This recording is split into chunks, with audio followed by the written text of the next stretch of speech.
নজরেরা, যুবকেরা, ছেলেরা, বাচ্চারা সাবধান হয়ে যান, নিজের গাজুয়ারি করে চালাবেন না।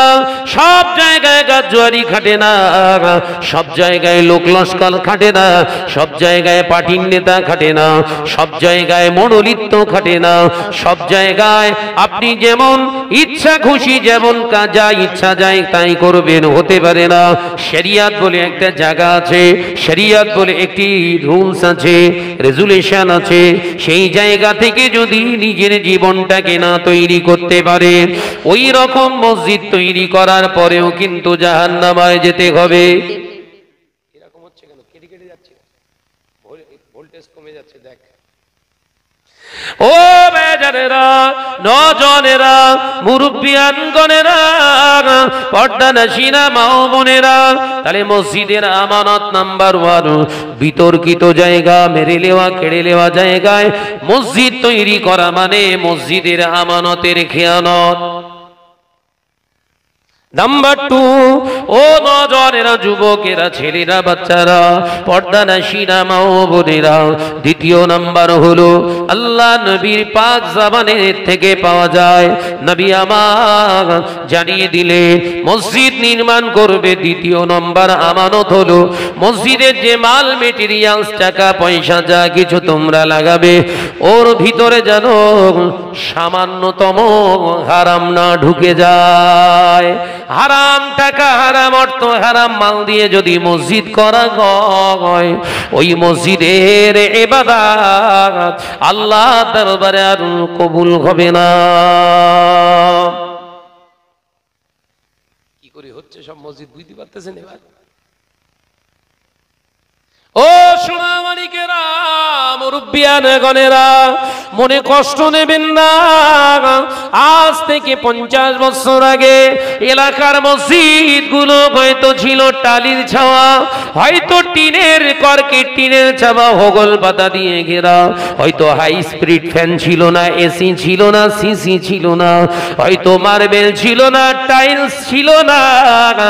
ওই তালের পাখা টেনে মুসল্লিরা নামাজ আদায় করে ঘরে এসে, এশার নামাজ আদায় করে ঘরে এসে খাওয়া দাওয়া করে শুয়েছে।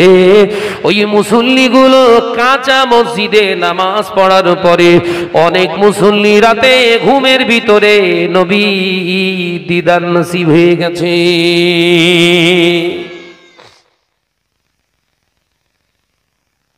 মসজিদ হয়ে গেল পাকা, মসজিদগুলো হলো কালারফুল, মসজিদ কমিটি হয়ে গেছে শক্তিশালী। মসজিদের আমানত বলে আর কিছু পাওয়া যায় না। এ নওজওয়ানেরা, যুবকেরা, ছেলেরা, বাচ্চারা, তৃতীয় নাম্বার মসজিদের আমানত, মসজিদের তত্ত্বাবধায়ক কমিটি কারা হবে, তত্ত্বাবধানে কারা থাকবে, শরিয়াতের মাসালা আপনাকে জানায়, শরিয়াতের হুকুম আপনাকে জানায়।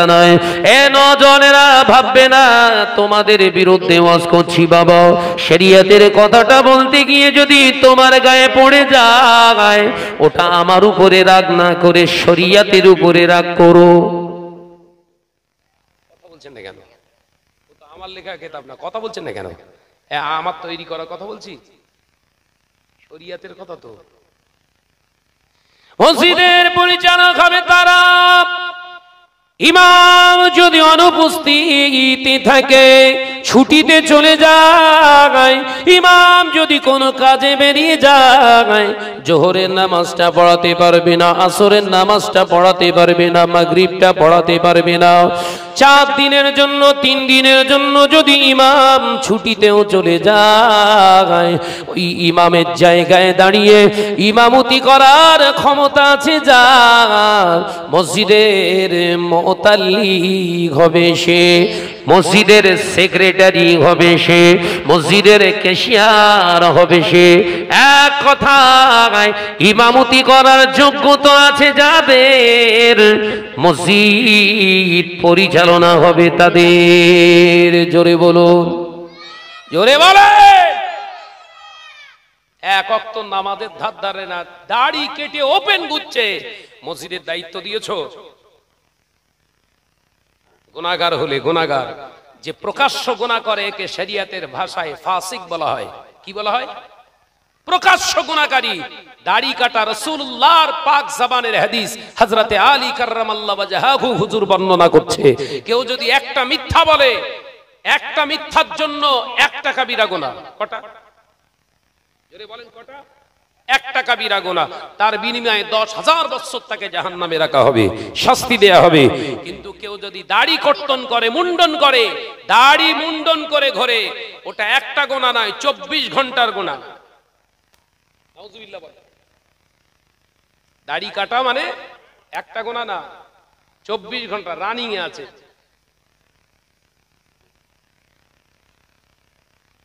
প্রকাশ্য না প্রকাশ্য, এটা কথা বলছে না কেন? প্রকাশ্য গুনাহ। তাহলে প্রকাশ্যে যারা গুনাহে লিপ্ত আছে, তাদের হাত দিয়ে আল্লাহর ঘর কখনো চলতে পারে না। এটা বললি অপরাধ?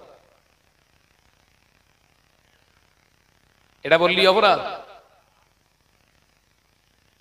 এমনও মসজিদে গেছি, মসজিদ 3-4 তলা, জায়গা মেনশন করছি না, কবরের ওপরে মৌলী সাহেব ফতোয়া দিয়েছে, কবরের উপরে মসজিদ তৈরি করেছে। আমি জিজ্ঞাসা করলাম, 4 তলা বিল্ডিং বানালি কোথায় পেয়েছি এত টাকা?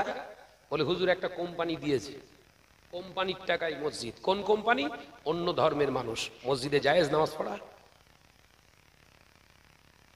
কবরে একবার ঢুকে দেখ,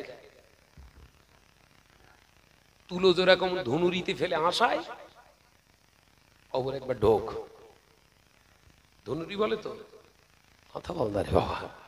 হ্যাঁ, আজকে আমার বাড়ির সব, আমার ওই ছোট ভাইটা, মেজো ভাইটা সব ওই শীতকাল আসছে, বুঝতে যাচ্ছেন না, বালিশ টালিশগুলো সব ঠিক করতে দাঁড়িয়ে দাঁড়িয়ে দেখছিল, মেতেছে আর একদম পুরো একদম ধুলো বেরিয়ে তুলো উঠতেছে একদম। মনে মনে ভাবছে এরকম তুলোর মতো আসাবে। মসজিদ চালানোর পরেও তুলোর মতো আসাবে। ও নওজওয়ানেরা, যুবকেরা, ছেলেরা, বাচ্চারা, পর্দানশীনা মা বোনেরা, শুনে রেখে দি, জেনে রেখে দি, তাহলে মসজিদ কমিটি হবে তারা, ইমামতি করার যোগ্যতা আছে যাদের, তারা। ও নওজওয়ানেরা, অন্যায়কারী আর অন্যায়কারীকে সাপোর্টকারী ওটা দুটো নয়। আল্লাহ নবী বললেন ওরা দুজন আলাদা আলাদা নয়। অন্যায়কারী আর অন্যায়কারীকে সাপোর্ট করেনি বলা ব্যক্তি দুজন নয়, ওরা দুজনই হলো একই, ওরা দুজনই হলো এক, ওদের ভিতরে কোনো পার্থক্য নাই। তাই মসজিদের কমিটি যারা চুনেছ, মেনে নিয়েছ, ও মুরব্বিয়ান গণেরা, সাবধান হয়ে যাও, অন্যায়কারীদের সাপোর্ট করে কোনোদিন মসজিদ চালাতে যেও না। এ নওজওয়ানেরা, সামাজিক যুক্তিতে একজন সুদখোর হারামখোরকে যদি মসজিদ চালান, ওই হারামখোরটা জানে আমি তো নিজে হারাম খাই, আমি তো সুদের ব্যবসা করি কিংবা লটারি কাটি, আমি তো শরিয়ত বিরোধী কাজগুলো করি, আমি মসজিদ হাতে যখন পেলাম আমার মতো করে আমি যখন চালাবো, ওই ইচ্ছা করলে সুদের টাকা ওতে লাগিয়ে দিতে পারে। আর সুদের টাকা যদি মসজিদে ঢুকে যায়, মুসল্লিরা নামাজ পড়েও নাজাত পাওয়া যাবে না।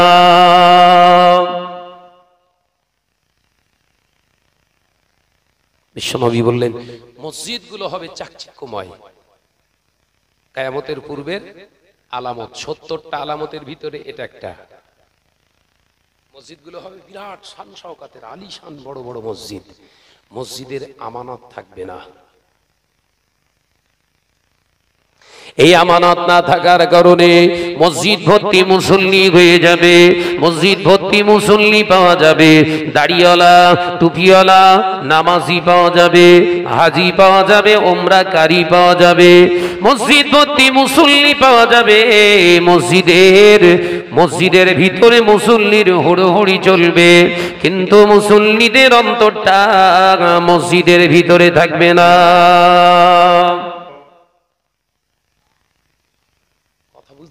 নাকি বাপ চাচারা আমাদের গ্রামে দেখেছি চুনসুড়কি দিয়ে তৈরি করা মসজিদ, সেই মসজিদে নামাজ পড়তে যেতাম আমরা। তাল পাখা সামনে রাখা থাকতো, তাল পাখা হাতের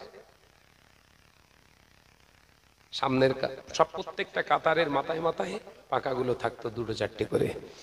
2 রাকাত 4 রাকাত নামাজ পড়ে গা ঘেমে গেছে, সামনের টেকেলে একবার মেরে দিল, আবার নামাজ শুরু করলো।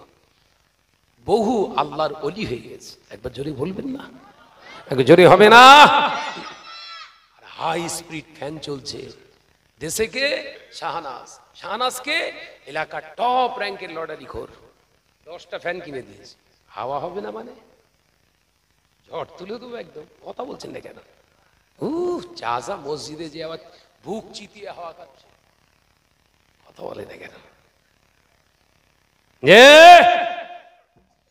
এলাকার টপার সুদখোরটার নামাজ পড়তে গেছে আজকে জুম্মায়, সুদের ব্যবসার লেনদেনকারী।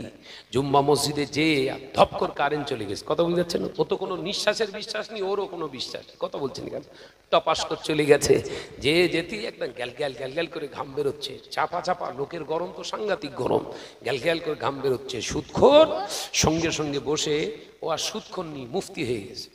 এত গরমে আবার নামাজ হয়? দেখেছেন ফতোয়া দিচ্ছে। কথা বলছে না কেন? কি বলছে? এত গরমে এবার নামাজ হয়? চল কালকে চল, 2টো এসি কিনে দেবো। এসি কিনে দিয়েছে 2টো, 44 দুগুণ 88,000 টাকা। টোটাল সেট করা প্রায় লাখের কাছে চলে গেছে। মিস্ত্রি তার এটা সেটা করে 1 লাখ টাকা হয়ে গেছে। এলাকার মুরব্বিরান দাড়িতে হাত মেরে মেরে বলছে মসজিদে বসে, জানিস শাহনাজ সুদখোর হতে পারে, ওর কলিয়াস বলো। হালাল হচ্ছে বলো। কথা বুঝতে যাচ্ছে না নাকি? হালাল হচ্ছে, অসুবিধা হচ্ছে নাকি? ও হলেও কিচ্ছু করেনি, দাওয়াত দিচ্ছিস কেন আগে? আবাজি চাষারা যুক্তি করতে 3-4টে চাষা মুসল্লি। এবার নতুন কমিটি হলি, শাহনাজকে আমরা একটা দায়িত্ব দেবো, আমরা প্রস্তাব রাখবো, আমার কথা ফেলতে পারবে না, মরণের আগে অন্তত একটা পাকা কাজ করে যায়। ওরে পাকা মুসল্লি। নতুন মসজিদে কমিটি গঠন হবে। মসজিদে মুসল্লিরা উঠলেন 6 জন মুরব্বী। ও আল্লাহর বান্দারা, আপনারা জুম্মার নামাজে এসেছেন, আজকে নতুন মসজিদের কমিটি গঠন হবে। আমরা 5 ওয়াক্ত নামাজ আদায় করি, অহংকার করি না, গর্ব করি না, আমরা আল্লাহর দিকে তাকিয়ে কথা বলছি। ও আল্লাহর বান্দারা, নতুন মসজিদে যারা কমিটি হবে তাদের কাছে আমাদের আবেদন, শাহনাজ ভাইকে আপনারা সভাপতির পদটা দেন। শাহনাজ ভাই যদি সভাপতির পদে বসে যায়, এই মসজিদের আর অভাব হবে না।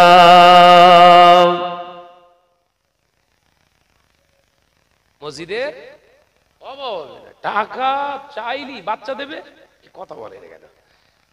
ওর কাজ হ্যাঁ পুরো বাচ্চা, টাকার অভাব হবে না, কোনো অসুবিধা হবে না। ওরে বানাতে হবে সভাপতি, ব্যাস। টোটাল গ্রামের লোক বলছে ঠিক আছে, আমরা সমর্থন করলাম। ইমাম সাহেব একদম আল্লাহর ওলির মতো নারে তাকবীর, আল্লাহু আকবার, এর কবরেও বাস পড়বে। এই রেগে গেলে হবে না। এই ইমাম সাহেব ওই সুদখোরটাকে সাপোর্ট করে যদি তাকবীর বলে, আলহামদুলিল্লাহ পড়ে, এর কবরেও বাস পড়বে। কিরম শক্ত আওয়াজ হচ্ছে বলেন? এ নওজওয়ানেরা, যুবকেরা, ছেলেরা, বাচ্চারা, পর্দানশীনা মা বোনেরা, না, এ ভুল কাজ করা যাবে না। মসজিদের একটি কোনায় বসেছিল একজন গরিব লোক, আল্লাহকে ভয় করে চান্নেওয়ালা লোকটা উঠে দাঁড়িয়ে বললেন, না না না, আমরা দীর্ঘদিন ধরে দেখে আসছি প্রকাশ্যে শাহনাজ সুদের লেনদেন করে, ওকে মসজিদের সভাপতি হিসাবে আমি মানলাম না। সবাই ঝাঁপিয়ে পড়লো, মেরে মেরে মেরে মেরে লোকটাকে আত্মারা করলো। এ নওজওয়ানেরা, এই ব্যক্তিটা যে মার খেলো, যে জায়গায় আঘাত প্রাপ্ত হয়েছে, ক্ষত হয়েছে, আমার আল্লাহ পাক আল্লাহ তাআলা ওই ব্যক্তিটার ওই সমস্ত অঙ্গগুলোকে জাহান্নামের জন্য হারাম করে দিয়েছে।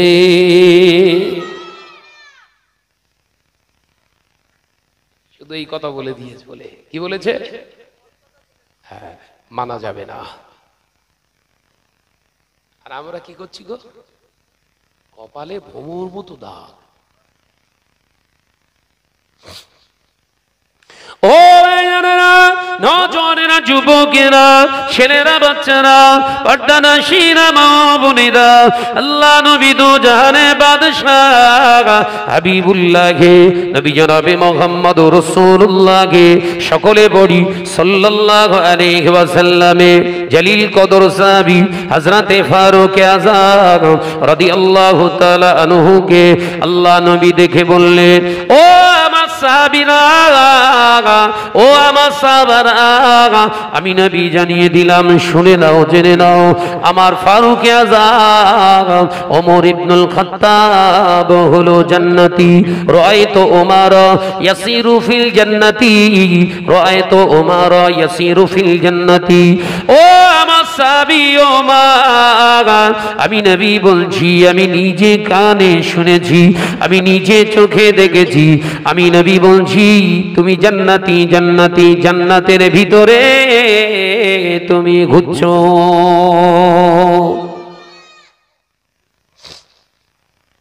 আল্লাহ নবী সাহাবীরা খুশি হয়ে গেলেন, আল্লাহ নবী সাহাবীরা খুশি হয়ে গেলেন। সাহাবায়ে কেরামেরা বললেন, মারহাবা মারহাবা ইয়া ওমর ইবনুল খাত্তাব।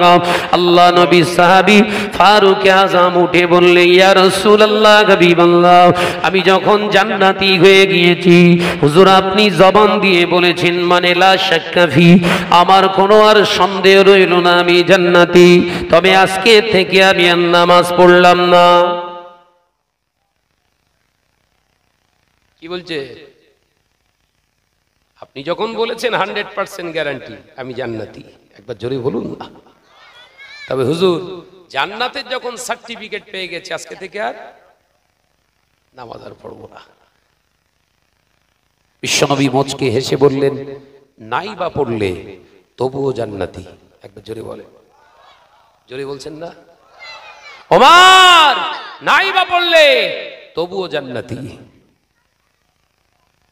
আল্লাহ নবী সাহাবী উঠলেন, ইয়া রাসূলুল্লাহ, হাবিবাল্লাহ, কি হচ্ছে বলিনে? ও নওজোয়ানেরা, যুবকেরা, ছেলেরা, বাচ্চারা, পর্দানাশীরা, মা বোনেরা, আল্লাহ নবীর জালিল কদর সাহাবী ফারুক আযম বলেছিলেন, ইয়া রাসূলুল্লাহ, হাবিবাল্লাহ, হুজুর আমি চলে গেলাম, আপনি আমার জন্য দোয়া করবেন। আল্লাহ নবী বললেন, যাও মা যাও। আল্লাহ নবী সাহাবী মদিনার মসজিদুন নববী শরীফ থেকে বেরিয়ে যাচ্ছে, আল্লাহ নবী চুপটি মেরে আছে। হযরতে ওমর আবারও দাঁড়িয়ে পড়লেন, ফারুক আযম ওমর দাঁড়িয়ে পড়ে পেছন দিকে তাকাই, ইয়া রাসূলুল্লাহ, হাবিবাল্লাহ, সত্যি আমি চলে যাচ্ছে। আল্লাহ নবী হাত ইশারা করে বললেন, ওমর যাও, অসুবিধা নাই, আমি রাসূলুল্লাহ বলছি, তাও তুমি জান্নাতি। জোরে হলো কই? চলে গেলেন নবী আমার, দীন ও দুনিয়া বাদশাহ হাবিবুল্লাহকে, নবী জনাবে মুহাম্মদুর রাসূলুল্লাহকে সাল্লাল্লাহু আলাইহি ওয়াসাল্লাম হুজুর আমার সাথে সাথে বললেন সাহাবায়ে কেরামদের সঙ্গে, ও আমার সাহাবীরা, তোমাদের ভাই ওমর ইবনুল খাত্তাব চলে গিয়েছে জান্নাতি, জান্নাতি, আমার ওমর হলো জান্নাতি। ও আমার সাহাবীরা, আজকে তোমাদের ভাই আমার বেলাল আজান দেবে, আসরের আজান হয়ে যাবার পরে তোমরা যে সুন্নত নামাজ আদায় করো, আজকের এই ক্ষেত্রেটা একটা ওয়াক্তে আজকে সুন্নতটা আদায় করো না। আজান দেওয়ার পরেই সাথে সাথে জামাতটা শুরু করতে চায়।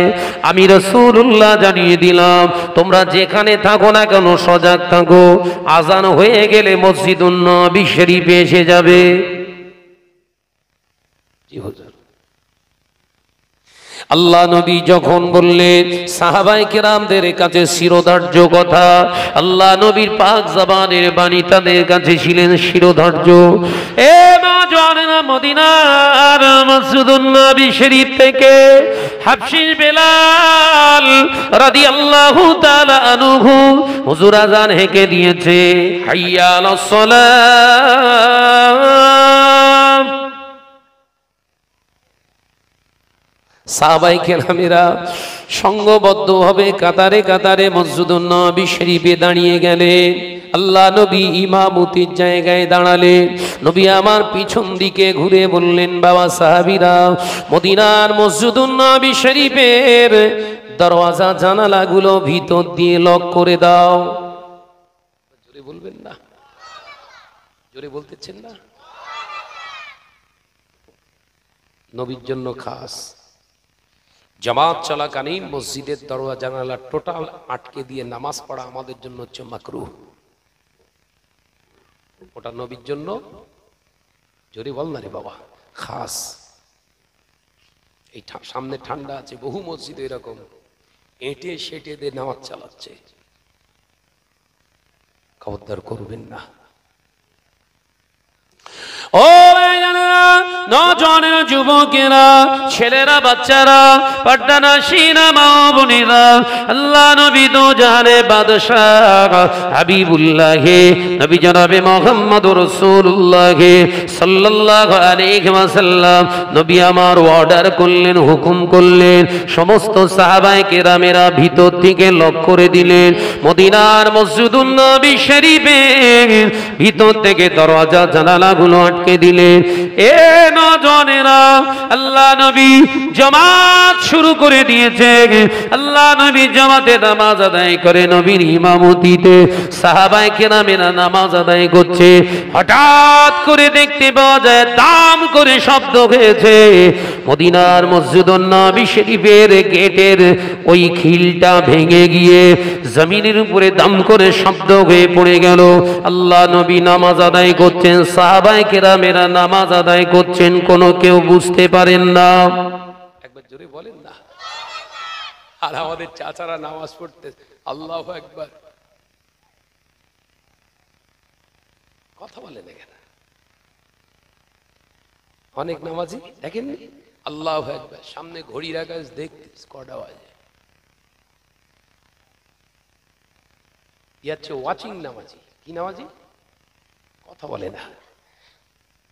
ঘড়ি নামাজি গো, নামাজ পড়তে পড়তেও ঘড়ি দেখে। আবার দুই একজন মার্ডারার নামাজি আছে, মার্ডারার। আলহামদুলিল্লাহি রাব্বিল আলামিন। সামনে একটা মশা এসে ঘুরতেছে দেখতে। আর রহমানির রহিম মালিকি ইয়াউমিদ্দিন। মার্ডার কেসের আসামি। এই কথা বলে না কেন? আছে না নাই? এ মুরব্বি সোনামানিকেরা, ওই জন্য তো বলা হয়েছে আসসালাতু মিফতাহুল জান্নাহ, আসসালাতু মিরাজুল মুমিনিন। নামাজ হলো আল্লাহর জন্য মুমিনের সাথে সাক্ষাতের মাধ্যম। ও বাবাজি, নামাজ হলো বেহেশতের চাবি। ওই নামাজটা যদি সাল্লু কামা রাআইতুমুনি উসাল্লি, আল্লাহ নবী জানিয়ে দিলেন নামাজটা যদি আমার মতো না হয়, চাবিটা যদি তালার সঙ্গে না খাটে, জান্নাত নসিবে হবে না।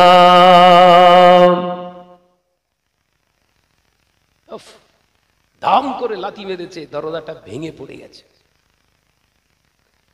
সাহাবায়ে কেরাম নীরব নামাজ আদায় করছে। জোরে বললেন না? জোরে বলতে পারেন না?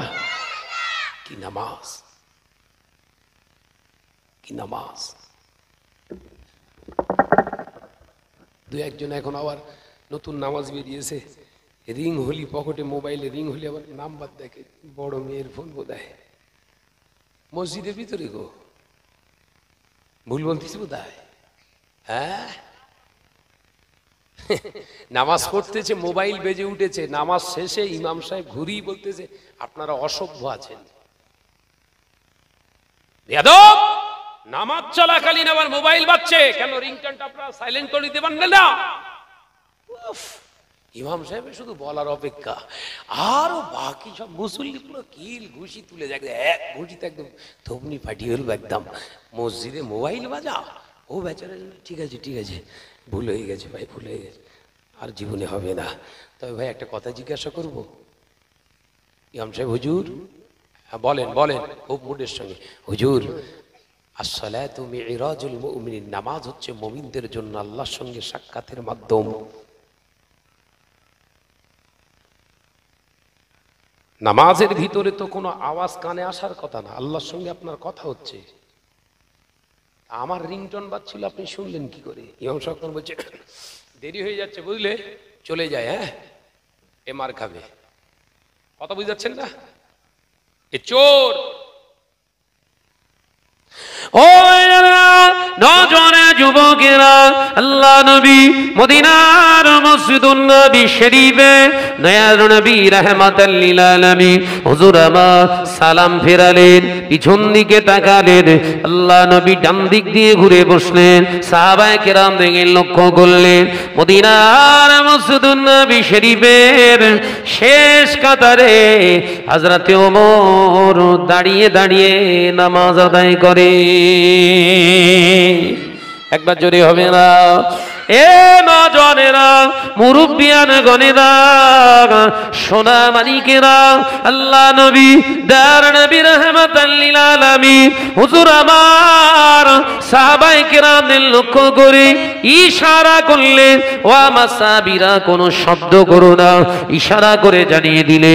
আল্লাহ নবী সাহাবীরা তাকিয়ে দেখলেন ফারুক আযম ওমর রাদিয়াল্লাহু তাআলা আনহু হুজুর আমার নামাজ আদায় করছে, আর কচি বাচ্চাদের মতো চোখ দিয়ে টস টস টস টস করে পানি ঝরে। আল্লাহ নবী অপেক্ষা করলেন, সাহাবায়ে কেরাম রিদওয়ানুল্লাহি তাআলা আলাইহিম আজমাইন হুজুর অপেক্ষা করতে লাগলেন।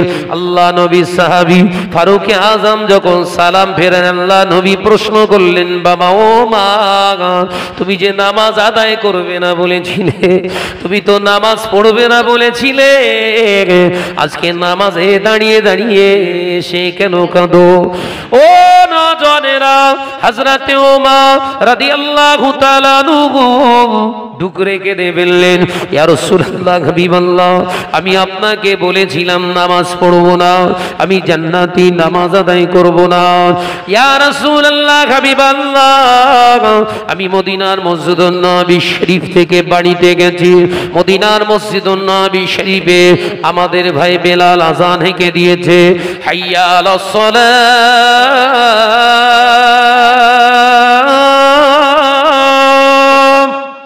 নামাজের দিকে এসো, নামাজের জন্য এসো।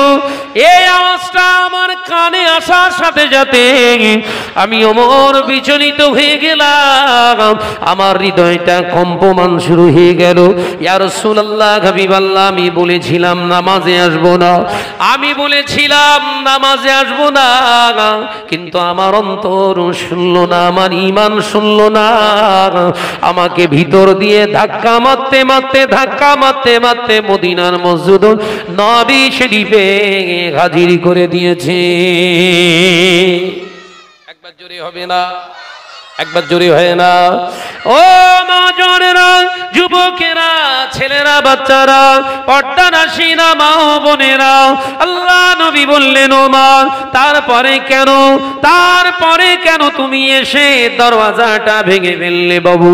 আল্লাহ নবী সাহাবী কাঁদতে লাগলেন, ইয়া রাসূলুল্লাহ, ইয়া হাবিবাল্লাহ, হুজুর আমি দরওয়াজা ভাঙতাম না, ভাঙার ইচ্ছা আমার ছিল না, হুজুর আমি এসে দেখলাম দরওয়াজা জানালা বন্ধ, আপনি নামাজ আদায় করতেন, আমার ভাইয়েরা নামাজ পড়ছে, জামাতে নামাজ আদায় করছে, আমি এই চিত্রটা দেখে, এই অবস্থাটা দেখে থাকতে পারি না, আমি ওমরের জীবন থেকে জামাত ত্যাগ হয়ে যাবে, আমি ওমরের জামাতটা মিস হয়ে যাবে, হতে পারে না। ইয়া রাসূলুল্লাহ, ইয়া হাবিবাল্লাহ, গোটা মদিনার মসজিদুন নবী শরীফে চতুর্দিকে ঠেলে ঠেলে দেখতে লাগলাম দরওয়াজা জানালাগুলো, কোনো দরওয়াজা খুলছে না, কোনো জানালা খুলছে না, আমি কোনটা দিয়ে প্রবেশ করবো? ইয়া রাসূলুল্লাহ হাবিবাল্লাহ, দিশা না পেয়ে, অবস্থা বুঝে আমি থাকতে পারি না, আপনার পিছনের নামাজটা আমার ছেড়ে যাবে। হুজুর আমি আল্লাহু আকবার বলে দাম করে ধাক্কা মেরেছি, হুজুর আমি জানতাম না দরওয়াজার খিলটা ভেঙে যাবে। ইয়া রাসূলুল্লাহ হাবিবাল্লাহ, দরওয়াজা ভেঙে আমি যখন ভিতরে ঢুকলাম, আল্লাহু আকবার বলে জামাতে দাঁড়ালাম, আমি আমার ওমরের গোটা চেহারাটা অস্থিরতা বন্ধ হয়ে ঠান্ডা হয়ে গিয়েছে। এক জোরে হবে না? নারে তাকবীর। আল্লাহ নবী মুচকে হাসলেন। সুবহানাল্লাহ বলবেন না? ও আমার শুনে রেখে দাও, জেনে রেখে দাও, এমনি আল্লাহ জানায় না রাআইতু উমার ইয়াসিরু ফিল জান্নাতি, আমি নবী এমনি বলি না, জান্নাতি মানুষের এটাই হলো ক্যারেক্টার। আল্লাহ তোমাকে এমনি জান্নাতি বলিনি। এই পাশে কি কথা বলছো? এত এত কথা বলছে কে? এই পাশে দেখেন তো ভাই, একবার জানেন তো। মহাপদেশে দরুদ শরীফ আল্লাহুম্মা